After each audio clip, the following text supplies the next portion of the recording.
semester 5. Di sini saya akan menjelaskan materi tentang teks eksposisi. Jadi, eksposisi berasal dari bahasa Inggris exposition yang artinya membuka atau memulai. Nah, teks eksposisi adalah teks yang memaparkan atau menerangkan suatu hal atau informasi. Teks eksposisi ini adalah teks yang bersifat ilmiah atau non-fiksi. Next. Nah, adapun tujuan dari teks eksposisi yaitu untuk menjelaskan atau memaparkan segala informasi tertentu sehingga dapat menambah pengetahuan bagi pembaca. Next. Nah, teks eksposisi memiliki struktur yang mana terdiri dari 3 tahap. Yang pertama ada tesis, yang kedua argumentasi, dan yang ketiga penegasan ulang. Nah, tesis merupakan gagasan utama atau prediksi penulis tentang sebuah permasalahan yang berdasarkan fakta. Kemudian, untuk argumentasi merupakan penjelasan secara lebih mendalam tentang pernyataan pendapat atau tesis tadi yang telah diyakini kebenarannya oleh penulis melalui pengungkapan fakta-fakta sebagai penjelasan argumentasi penulis. Kemudian penegasan ulang. Nah, penegasan ulang adalah penguatan kembali atas pendapat yang telah ditunjang oleh fakta-fakta dalam bagian argumentasi bagian sebelumnya di bagian kedua tadi. Nah, terdapat dalam bagian akhir dari suatu teks eksposisi. Jadi, penegasan ulang ini terdapat di bagian akhir dari teks eksposisi. Next. Kemudian, teks eksposisi memiliki 6 ciri-ciri. Yang pertama, menjawab pertanyaan apa, siapa, di mana, kapan, mengapa, dan bagaimana. Jadi intinya teks eksposisi ini menjawab pertanyaan 5W plus 1H. Kemudian, fakta digunakan sebagai alat kontribusi dan alat kontrastigmasi. Kemudian, ciri-ciri yang selanjutnya itu gaya informasi yang mengajak, penyampaian secara lugas dan menggunakan bahasa yang baku, kemudian tidak memihak, artinya tidak memaksakan kemauan penulis terhadap membaca, dan yang terakhir menginformasikan atau menceritakan sesuatu yang tidak bisa dicapai oleh alat indera. Next. Nah, langkah-langkah dalam menyusun teks eksposisi ini diantaranya yang pertama menentukan topik atau tema, yang kedua menentukan tujuan, yang ketiga membuat kerangka, yang keempat mengumpulkan bahan atau fakta dan data-data yang valid yang sesuai dengan kejadian yang sebenarnya, kemudian menulis karangan dan argumentasi atau paparan. Next. Nah, jenis-jenis teks eksposisi. Jadi, teks eksposisi ini terdapat 8 jenis. Ada teks eksposisi definisi, proses, perbandingan, klasifikasi, pertentangan, analisis, ilustrasi, dan berita. Next. Pertama kita masuk ke eksposisi definisi. Jadi, eksposisi definisi adalah suatu paragraf eksposisi yang memiliki isi mengenai pengertian akan suatu hal. Adapun contohnya yaitu yang kedua ada eksposisi proses.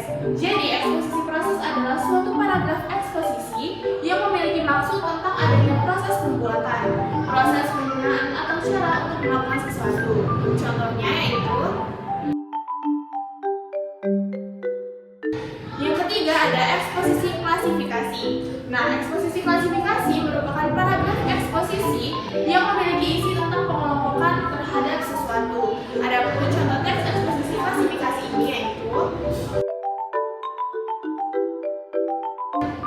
selanjutnya ada eksposisi pertentangan. Eksposisi pertentangan merupakan paragraf eksposisi yang berisi mengenai sesuatu hal yang bertentangan dengan sesuatu yang lainnya.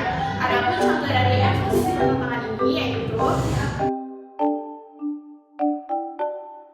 next. Kemudian ada eksposisi ilustrasi. Nah, eksposisi ilustrasi adalah suatu paragraf eksposisi yang memberikan gambaran secara sederhana tentang sesuatu dengan sesuatu lain yang memiliki kemiripan atau kesamaan sifat. Adapun contoh untuk eksposisi ilustrasi yaitu kemudian ada eksposisi perbandingan. Nah, eksposisi perbandingan adalah suatu paragraf eksposisi yang berisi mengenai penjelasan ide pada sebuah kalimat utama untuk melakukan perbandingan dengan hal yang lainnya. Adapun contoh dari eksposisi perbandingan yaitu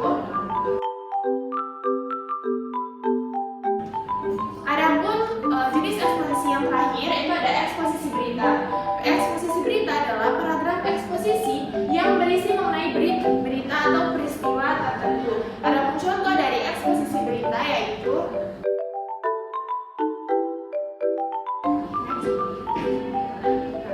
itulah tadi eksposisi. Sekarang kita masuk ke unsur kebahasaan teks eksposisi. Next. Jadi yang pertama itu adalah bersifat leksikal. Nah, menurut Kamus Besar Bahasa Indonesia, leksikal ada. Yang pertama itu leksikal. Nah, menurut Kamus Besar Bahasa Indonesia, leksikal berkaitan dengan kata, berkaitan dengan leksem, dan berkaitan dengan kosakata. Jadi dapat ditarik kesimpulan bahwa makna leksikal adalah makna yang berkaitan dengan kata, leksem, ataupun kosakata. Next. Kemudian bersifat nominan, merupakan kata yang mengacu pada benda, baik yang nyata maupun yang abstrak. Nominan ini bisa berupa nama benda, nama orang, dan lain-lain. Next. Selanjutnya itu adjektiva atau kata sifat. Jadi teks eksposisi itu menggunakan adjektiva atau kata sifat yang mana merupakan kata yang dipakai untuk menggunakan sifat atau keadaan orang, benda, dan binatang. Contohnya seperti kata cantik, gagah, ganteng, dan gitu. Oke, next. Kemudian menggunakan unsur kebahasaan adverbia. Adverbia merupakan kata yang melengkapi atau memberikan informasi berupa keterangan tempat, waktu, cara, alat, dan lain-lain. Seperti contohnya itu kata di, dari, ke, sini, mana, saat, ketika, mula-mula, dan sebagainya. Next. Kemudian dalam teks eksposisi ini menggunakan konjungsi atau kata hubung. Konjungsi dapat digunakan dalam teks eksposisi untuk memperkuat argumentasi. Suatu jenis konjungsi dapat digunakan untuk menggabungkan dua konjungsi yang sejenis dalam suatu kalimat yang saling berkorelasi sehingga membentuk koherensi antar kalimat. Next. Kemudian itu ada pronomina. Nah, pronomina atau kata ganti adalah jenis kata yang menggantikan nomina atau frasa nomina. Pronomina dapat diklasifikasi menjadi dua macam, yaitu ada pronomina persona dan pronomina non persona. Untuk pronomina persona itu atau kata ganti orang, yaitu persona tunggal. Contohnya seperti ia, dia, anda, kamu, aku, dan lain-lain. Terus untuk persona jamak itu contohnya seperti kata kita, kalian, kami, mereka, hadirin, dan lain-lain. Oke. Mungkin itulah materi yang dapat saya sampaikan pada kesempatan kali ini. Jika terdapat kesalahan saya mohon maaf. Saya akhiri. Wassalamualaikum warahmatullahi wabarakatuh.